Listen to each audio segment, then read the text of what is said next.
if you don't know them personally. If you want to preface in a way, you can preface, look, I found in these situations, I'm someone where I pride myself on genuine caring. And if I didn't ask this question, I would feel like I'm not doing any good service to who I want to be seen as an individual out there.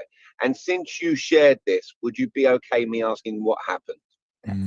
Thank you, Jamie. That's what I needed. All right. So you're garnering understanding in why you're asking the question. Are you following along with me? Like you've got to garner the understanding first. Yeah. 100%. Thank you for that. There you go. Yeah. We just, you guys know we lost John's dad recently. And if someone asked me that question, I would love it. I wouldn't be offended because we want to honor him by talking about him, his life and so forth.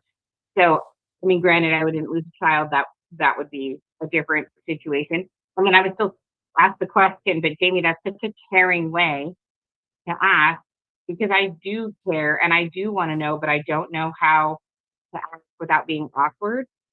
I feel like it's almost more awkward to not ask because then it makes it seem like I don't care. Very awkward. Exactly. Yeah, that's great. Since you shared that, would you be okay sharing what happened? I wrote that down. All right. So try this experiment. On your next call, deliberately slow your speaking pace by 20%.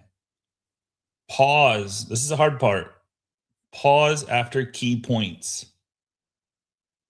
This is really powerful. Let silence do some work. You'll notice clients engage more, ask better questions, and seem more at ease.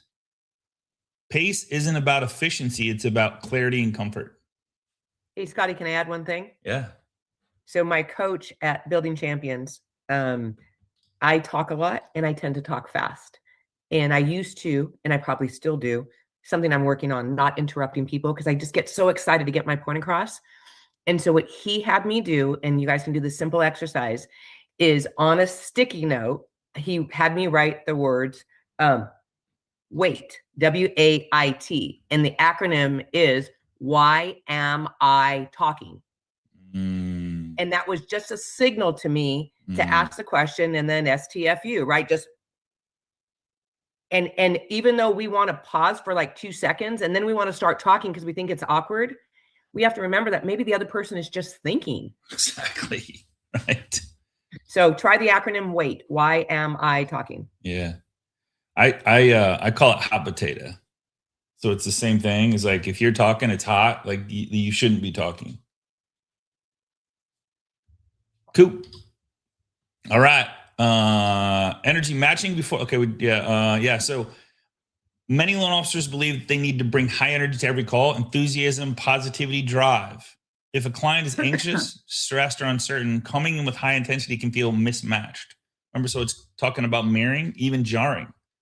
They may interrupt it as dismissiveness or lack of empathy. Pretty crazy. I'll make sure you guys get a copy of these slides. Real mortgage scenarios, consult calls, difficult conversations. So it talks a little bit about these. This is your first impression. Use a warm, calm tone to set. Like you guys, when you get the next call from a salesperson or spam call or whatever, think about how they sound. And once you find someone, Scotty, that's not a good one for me. No? Half these guys that call, they're either like in a trunk of a Cadillac. No, that's what I'm saying. If it's 99% terrible, but when you find a good one, you're like, okay, why did I feel okay? Why did I feel okay? Salespeople call. Yeah. I love it. Yeah.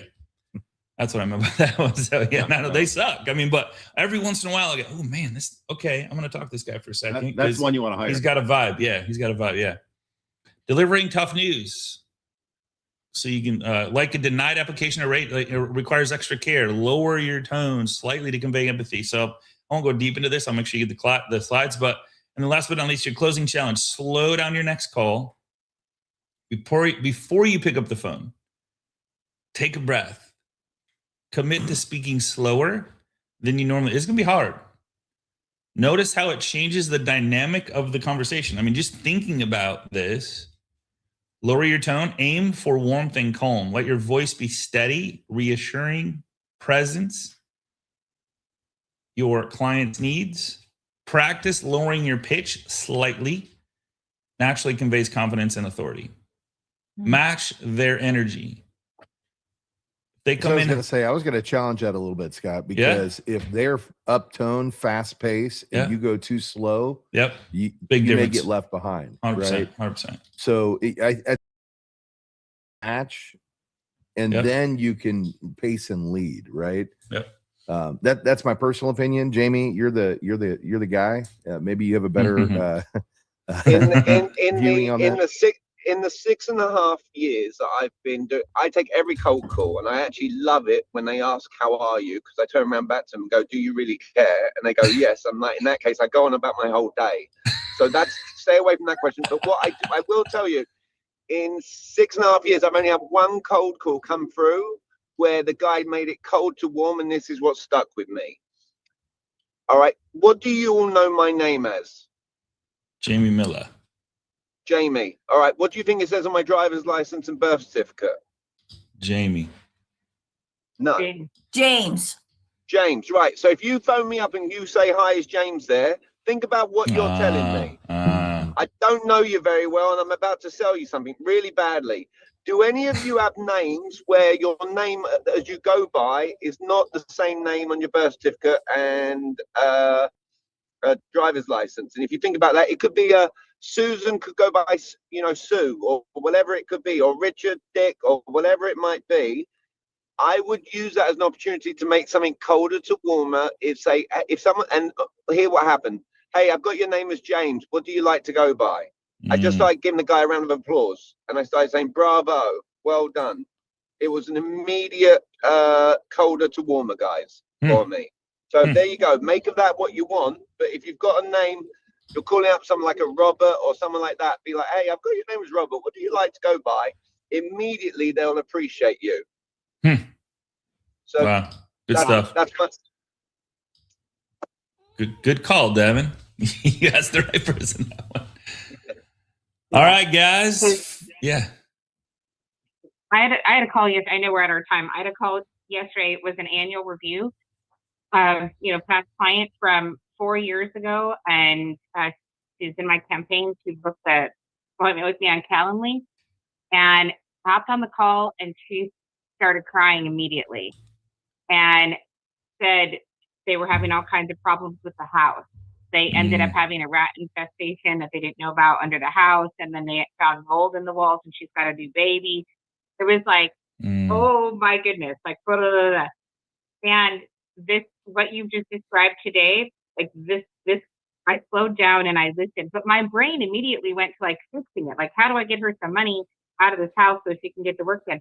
That's not what she wanted. She didn't, because then further into the conversation, I found out she quit her government job last February. I couldn't have got her any money anyway. Couldn't earn the income.